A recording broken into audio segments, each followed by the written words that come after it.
적을 때는 1억, 뭐 많으면 2억 5천 사이에서 왔다 갔다 하고 있고요.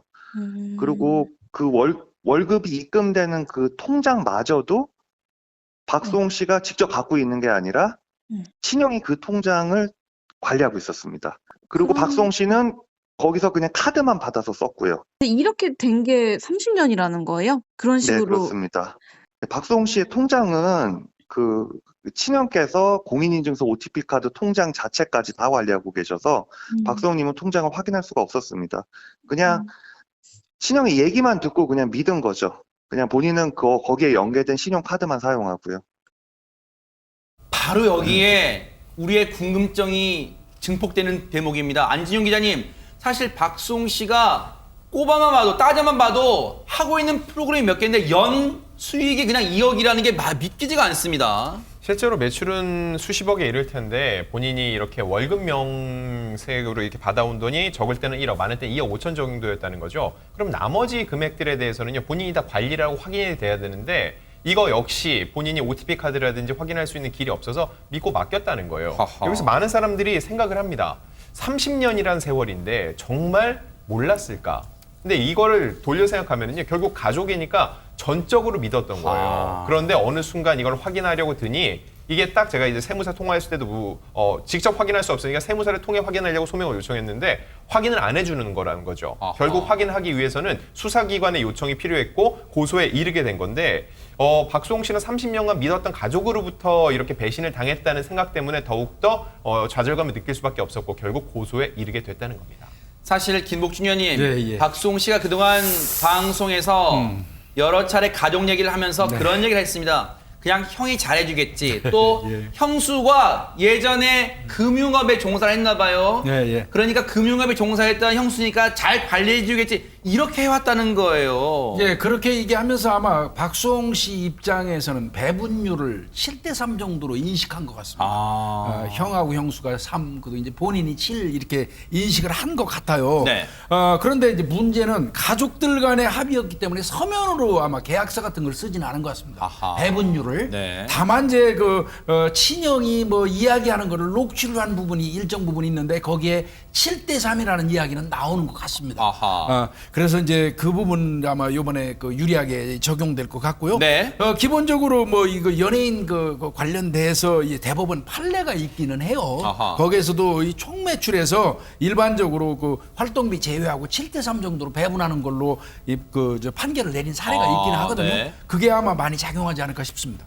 가족이기 때문에, 친형이기 때문에, 그리고 형수기 때문에 정말 자신이 피땀 흘려 번 돈을 잘 관리해 줄 거라고 철석같이 믿었을 박수홍 씨 아니었을까요? 그런데 수상한 대목은 또 있습니다. 뭔가 비용 처리, 그리고 형이 사용하는 비용의 처리가 투명하지 않다는 거예요. 어떻게 된 걸까요? 이 대목도 박수홍 씨의 변호인 얘기 들어보시고 이어가 보도록 하겠습니다. 일단 박수홍 씨가 뭐 고급의 여성 의류를 법인카드로 구입할 이유가 하나도 없습니다. 그리고 여성 피트니스 클럽을 갈 이유도 없고요. 네, 고급 여성 피트니스 클럽, 네, 뭐 스파, 뭐 백화점, 호텔 이런 데는 본인은 가본 적도 없는데 굉장히 많은 비용이 지출된 것을 알았답니다. 정작 박수홍 씨께서는 바쁘고 뭐 좀 스케줄이 많으시기 때문에 거기를 가신 적도 없다라고 하십니다. 특히 본인은 이제 본인의 어떤 의상 같은 경우는 전부 동대문에서 대부분을 구입하셨다고 합니다. 세상에, 안진용 기자님, 박수홍 씨는 쉽게 말하면 구경도 못 해본 돈이 어디론가 고급 피트니스 클럽 회원권 등등 고급 명품 이런 거 다 지금 새 나간다는 거 아니에요? 네, 이게 일방적인 박수홍 씨의 주장 아니냐 볼 수도 있는데 이 사태가 불거지기 전에 측근인 방송인 손원수 씨가 이 선배님은 항상 입버릇처럼 우리 형제가 어릴 적부터 고생을 해서 돈 쓰는 걸 무서워한다고 얘기를 한 적이 있고 저 역시 십수년간 박수홍 씨에게 사석에서 그런 얘기를 들어왔었어요. 그래요? 네, 그런 상황에서 나중에 내역을 확인해보니 이런 부분에 돈이 쓰인 거에 대해서 본인은 납득할 수 없다는 게 박수홍 씨의 입장이고요. 게다가 그 많은 수익들이 지금 재테크를 통해서 아주 가족들이 노후 걱정 없도록 자산을 많이 불려주고 있다고 굳게 믿고 있었는데 실제 본인이 확인을 해본 결과 자신의 것이 아닌 부분이 많다는 것을 알게 되고 결국은 이 같은 상황에 이르게 된 겁니다. 세상에. 그런데 아마 시청자분들 중에 김복준 의원님 이 예전에 박수홍 씨가 한 인터뷰에서 했던 얘기 저도 기억나는데 그 자신이 지금까지 연예인 활동하면서 예능 활동하면서 번 수익이 웬만한 중소기업 매출 수준이라고 했던 말이 기억나요. 지난해 인터뷰하는 과정에서 그런 얘기 했죠. 데뷔한 후에 단 하루도 휴식 갖지 않고 일했대요. 그 덕분에 경제적으로 웬만한 뭐 중소기업 부럽지 않은 수준이다 이렇게 이야기를 한 적이 그래요? 있죠. 네. 지금 이제 보면은요. 이거 검찰에다가 이제 고소가 돼 있는 상태예요. 그 서부지검에네. 이제 특경법 5억 원 이상의 경제범죄이기 때문에 검찰에다가 이제 고소가 된 거고요. 그래서 이제 아마 담당 검사가 배정돼 가지고 이제 조만간 아마 이제 그 조사를 받는데 현재까지도 친형 측에서는 연락이 없다고 하고요. 네. 이 지금 여기서 얘기하는 건 박수홍 씨가 실질적인 피해자지만 이제 법상으로는요 피해 법익이 법인이에요, 법인.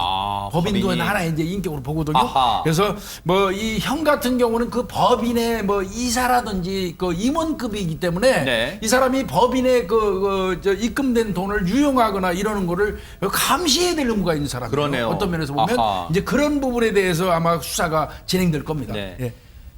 지금 안타깝게도 이 상황에 대해서 박수홍 씨가 친형을 상대로 고소장을 접수했기 때문에 앞으로 이제 법정 다툼은 불가피할 거예요. 그런데 이 과정에서 안진용 기자님, 친형 측의 대응이 지금 악의적인, 박수홍 씨에 대해서 악의적인 사생활까지 폭로하고 있다, 이런 얘기가 나오고 있습니다, 지금. 뭐 93년생 여자친구 얘기가 나오고 있는데 이 변호사도 강조를 하거든요. 본질은 횡령이라고요. 이게 시작은 가정사였는데 지금은 경제범죄로 갔습니다. 그러면 합리적인 대처를 해야 돼요. 횡령이 아니란 증거를 내야 되는데 여기서 여자친구 얘기를 꺼낸다고요. 이 인과관계가 성립이 안 됩니다. 횡령이 벌어졌는데 그거는 박수홍에게 여자친구가 생겨서다라는 게 대중들이 볼 때도 쉽게 납득이 되지 않는 부분이거든요. 네. 그래서 이 사생활 부분에 대해서는요. 변호인 같은 경우는 개인 재산 처분은 자유재량이기 때문에 이 문제랑은 별개의 건이라고 얘기를 했고요. 이 악의적 비방에 대해서는 명예훼손으로 대응을 한다고 얘기를 했는데 관련 기사가 계속 쏟아지고 있거든요. 특정 유튜브나 몇몇 매체에서 주장이 되는데